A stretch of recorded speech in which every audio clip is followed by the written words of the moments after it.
Friends, 12th व्यावसायिक अध्ययन में हम लोग एक चैप्टर ले रहे हैं विपणन प्रबंध। जैसा कि मैंने आपको बताया था कि प्रबंध की 3 शाखाएं होती हैं। सेवी वर्गीय प्रबंध यानी प्रबंध की वह शाखा जिसमें कर्मचारियों यानी मानव तत्व का अध्ययन किया जाता है। सेकंड होती है वित्तीय प्रबंध यानी जिसमें वित्त संबंधी क्रियाओं का अध्ययन किया जाता है। और थर्ड होती है आपका विपणन प्रबंध यानी जिसमें वस्तु का अध्ययन किया जाता है। विपणन वह विचारधारा है जिसमें वस्तु के उत्पादन के पहले से लेकर पश्चात तक की क्रियाएं शामिल होती हैं कि यानी जो भी आपके विक्रय के पश्चात की सेवाएं हैं, वस्तु बनाने के पहले जो शोध कार्य किए जाते हैं, इन सब को विपणन प्रबंध के अंतर्गत शामिल किया जाता है। तो आज हम लोग पढ़ रहे हैं विपणन प्रबंध के कार्य। एक विपणन के कौन कौन से कार्य करना पड़ते हैं,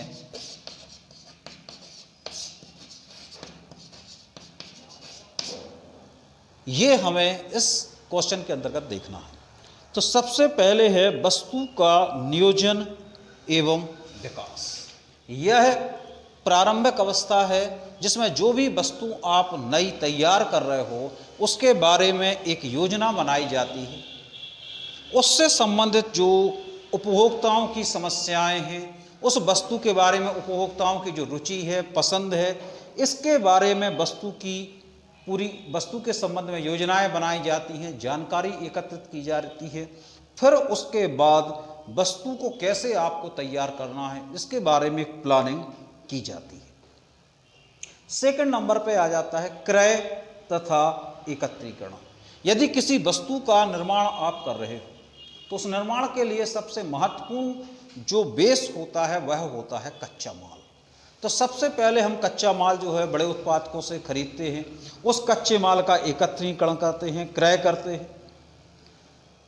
और ये जो क्रय करने के पहले अनेक कार्य करना पड़ते हैं, वस्तुओं की किस्म या मात्रा निश्चित करना कि आप वस्तु कितनी मात्रा में तैयार कर रहे हो।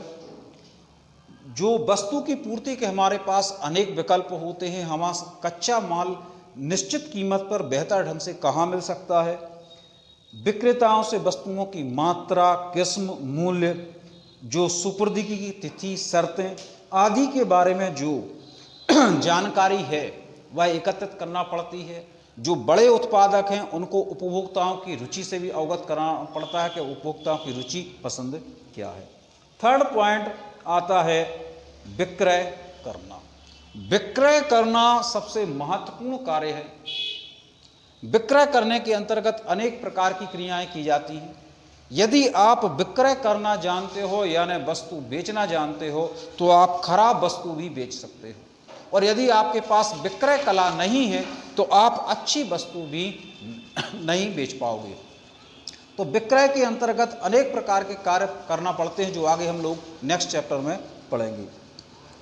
परिवहन, किसी भी वस्तु को विक्रय करने के लिए एक स्थान से दूसरे स्थान पे लाने ले जाने के लिए परिवहन की भूमिका महत्वपूर्ण होती है। परिवहन के साधन जितने बेहतर होंगे, जितने आसान होंगे, उसके आधार पे आपकी वस्तु की लागत तय होती है। यदि परिवहन के साधनों पर हमें बहुत अधिक खर्च करना पड़ता है तो इसका प्रभाव वस्तु की लागत पर पड़ता है। तो इसलिए परिवहन के साधनों का हमें बहुत ध्यान रखना पड़ता है। भंडारण, जब भी आप वस्तु तैयार करते हो तो तैयार की हुई वस्तु आसानी से बिक जाए ये हमेशा नहीं होता है। तो इसके लिए हमारे पास एक ऐसी जगह होना चाहिए जहां पर हम वस्तु को सुरक्षित रख सकें बेहतर ढंग से। यदि मान लीजिए हमें लंबे समय तक रखना है तो वस्तु को सुरक्षित रखने के लिए हमारे पास सुरक्षित भंडार या गोदाम का होना आवश्यक है।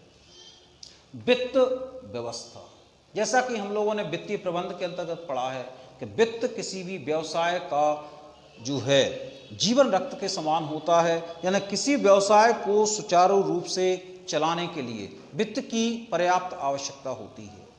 तो वैसे वित्त दो स्रोतों में आता है, स्थायी पूंजी और कार्यशील पूंजी। लेकिन ये जो हम लोग विपणन प्रबंध पढ़ रहे हैं, इसमें कार्यशील पूंजी यानी जो वह पूंजी जो दिन प्रतिदिन की आवश्यकताओं की पूर्ति करती है, वह आवश्यक होती है।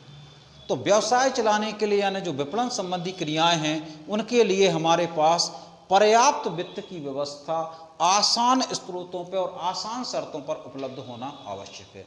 क्योंकि मार्केट में जो पूंजी मिलती है वह मिलती है आजकल ब्याज के बेस पे। तो कई बार यदि जो पूंजी हमने उधार ली है और उसका ब्याज हमें बहुत ज़्यादा चुकाना पड़ता है, या आपकी निर्माण प्रक्रिया में समय ज़्यादा लग रहा है, इसके कारण यदि हमें ब्याज का भुगतान ज़्यादा करना पड़ेगा तो उसका असर आपकी वस्तु पर आ जाएगा। तो हमें यह ध्यान रखना जरूरी है कि वित्त की व्यवस्था जो है उचित कीमत पर और निश्चित शर्तों पर आसानी से उपलब्ध हो। जोखिम उठाना। व्यवसाय में अनेक प्रकार की जोखिमें होती हैं। चोरी है, धोखाधड़ी है, आगजनी है, हड़ताल है, तालाबंदी है, दुर्घटना है। तो इस प्रकार की जो चोरी हैं, जो घटनाएं हैं, उनका भी हमें जोखिम उठाना पड़ता है।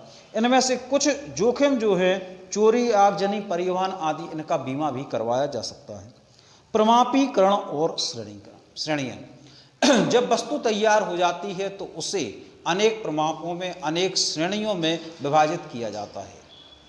अलग अलग कैटेगरी के हिसाब से यदि हम वस्तुओं को विभाजित कर देते हैं तो उपभोक्ताओं को वस्तु क्रय करने में और चुनने में आसानी होती है। पैकिंग एवं ब्रांडिंग। जब आप वस्तु तैयार कर लेते हो तो उस वस्तु को सुरक्षित रखने के लिए पैकिंग अनिवार्य होती है। और जब आप पैकिंग करते हो, ब्रांडिंग, उस पर एक ब्रांडिंग है, यानी आपकी कंपनी का, आपकी निर्माण संस्था का एक लेवल लगा होता है।